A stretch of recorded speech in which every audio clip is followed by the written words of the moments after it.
ඒකනේ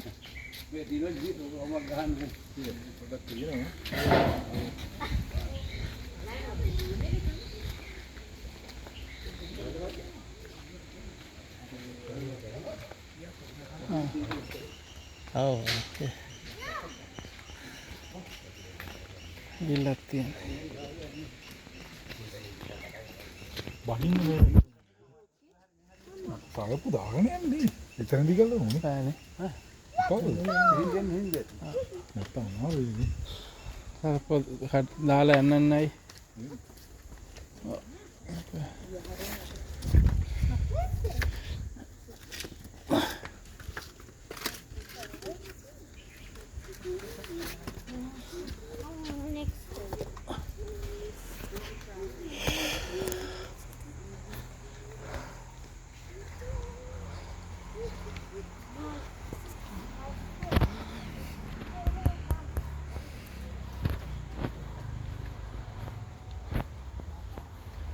පහන්වල view point කියලා එකක් තියෙනවා. view point කියලා තියෙනවා. මේක කන්දක තියෙන්නේ. දෙපැත්තටම යන්න යනවා. අපි දැන් බෙන්නේ. පොන් චව් වෙලා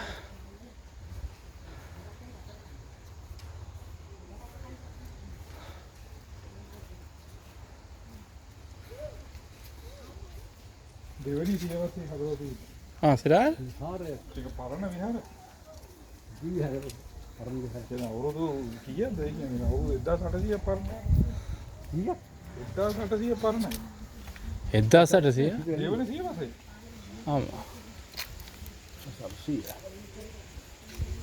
අපි දන්නේ නැතුවනේ එහෙමනේ යන්නේ. 1800 second century BC. විශ්ව පූර්ව දෙවනි සියවස. ඉතින් 2000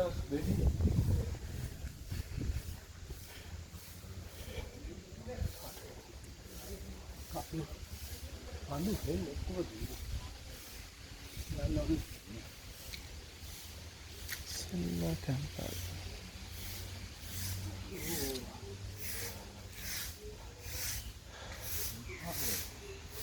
දෙවි විහාරය යන්නේ.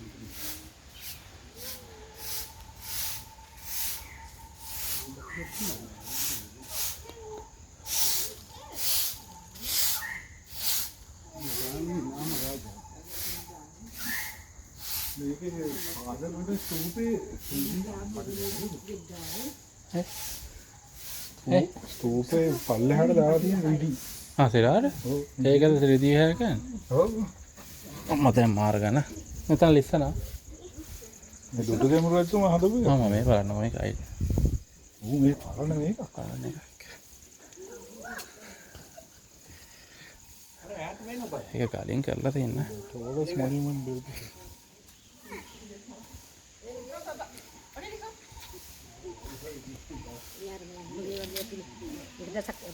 අපි එනකොට සුද්ධෝදය මේකට ගිහලා හාමුදුරුවෝ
මේක නම් සුපිරිය. මේක තමයි මම කියන්නේ පරණ පරණ මේක. කොටසනේ. මේක ඇතුළට යන්න පුළුවන් දන්නේ. එකක්. හන්නක් උඩ.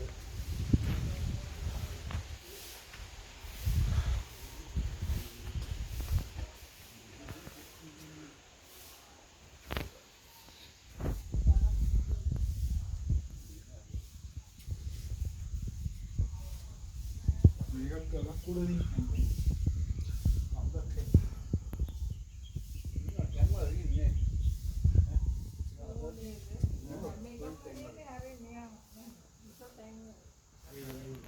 ආක්‍රමණ චෝර රෝමියා නෙවෙයි බේරෙන්නේ සමහර පන්සල්. ඉතින් බලන්න බලකොට වගේ මේවා කරලා හංගලා වගේ.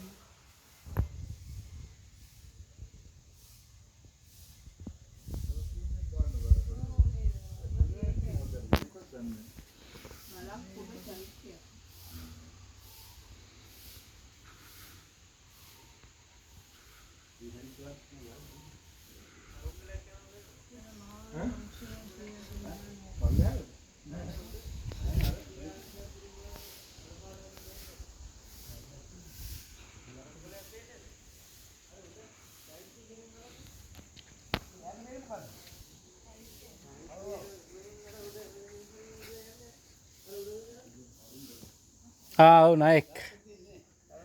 නායක නේ. එන ඇත.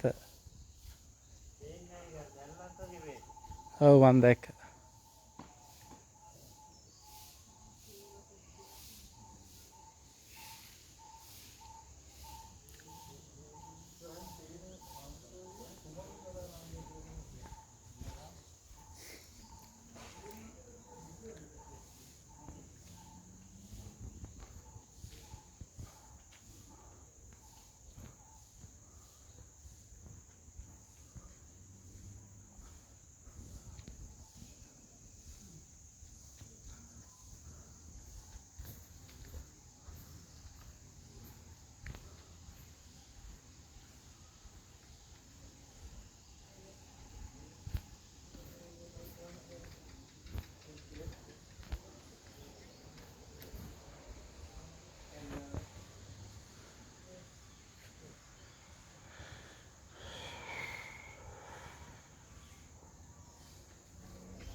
අර දුවගේ තොප්පිය ගලව ගන්න කියන්නකො. තොප්පිය ගලව. අපි අර උමන්දා ගිහිල්ලා ආයේ තොප්පි දාන්න දෙනානේ එහෙමම දාගෙන ඇවිල්ලා.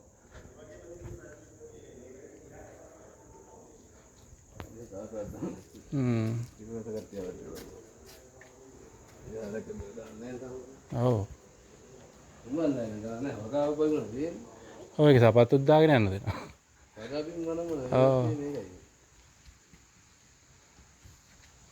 Come. Only.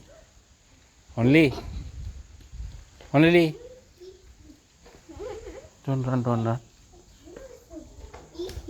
Don't run. See, there's uncle. Uncle blame you. Don't run.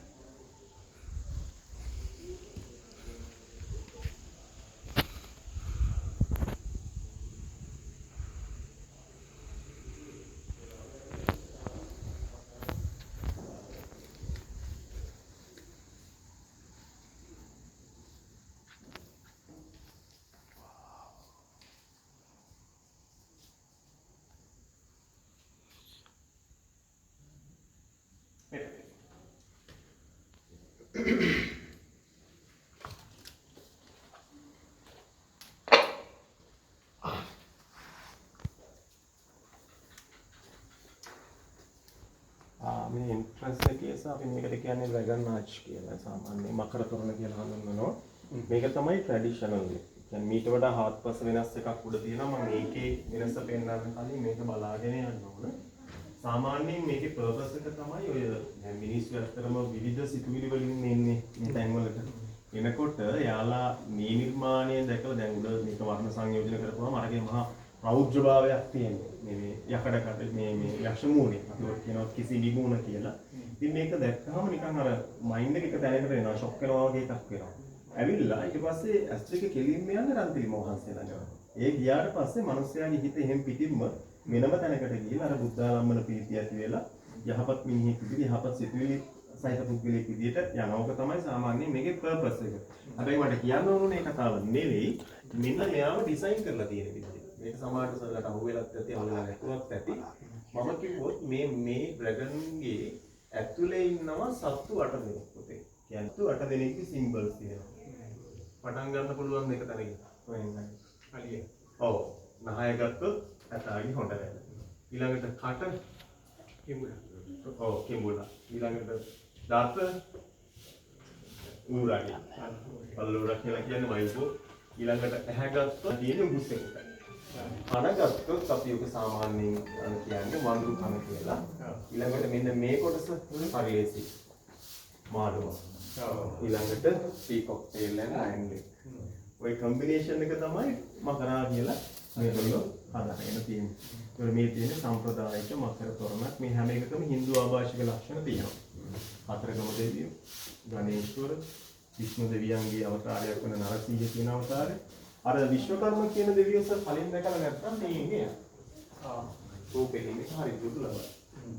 ඒකට එයාව වෙනස් කරලා හඳුනගන්නේ හතරගම දෙවියෝ වගේම නෑ. එයාගේ අතේ තියෙනවා සමහර ටූල්ස් ටිකක්. කන්ස්ට්‍රක්ෂන් ටෙක්නොලොජි ගන්නේ ඉතින් එයා කලාකරුවා හිතපු විදිහේ මෙහෙම කෙනෙක් වෙන්නේ නැති කියලා. මේ චිත්‍ර අපිට හම්බෙන්නේ හරි දුර්ලභයි. මේ විදිහේ හරි. මේවා ගාඩියන්ස්ලා.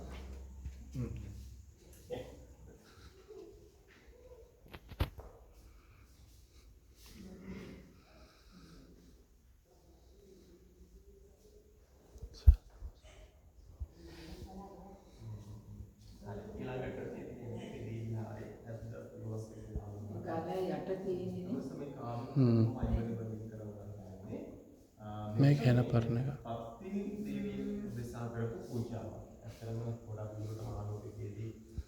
Hindu ආවාසය ලැබෙනවා. මොකද රජතුමා බෞද්ධ දාන විසුණුවාසේ නායකයි. ඉතින් එයා ශිව භක්තිකාව රජතුමා පන්සල වෙනකොට රජතුමා විහාර කරනවා දේවියනවා දේවාලය.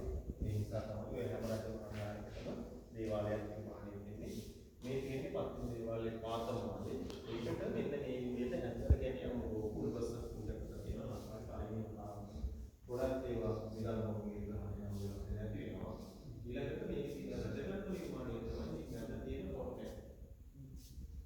ඕකට කියන්නේ පංචකාරක කඩේ. ඒකේ ජීවිත සමානයි මෙයාගේ ඇතුළේ ඒ වගේ දාන කරනවා. නාමස්ත පස්සේ ඒ සාකමනේ පංචකාරක කඩේ. මේ ඇටේ අපිට හැන්ඩ්බැග් එක මාලිකාවේ නපුරනවා.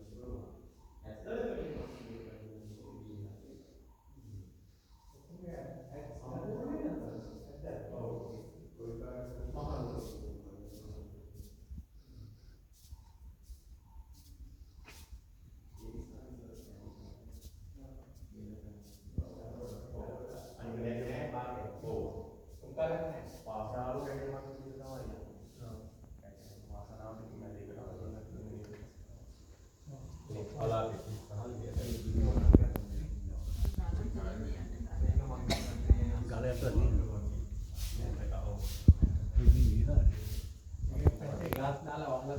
ඊට පස්සේ යකඩ දොරක් තිබුණේ. පස්සේ තමයි ග්ලාස් දෙන්නේ. දැන් මෙහෙම එකක් තියෙන්න දෙන්නේ නැහැ නේද?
මෙතන වරුනේ.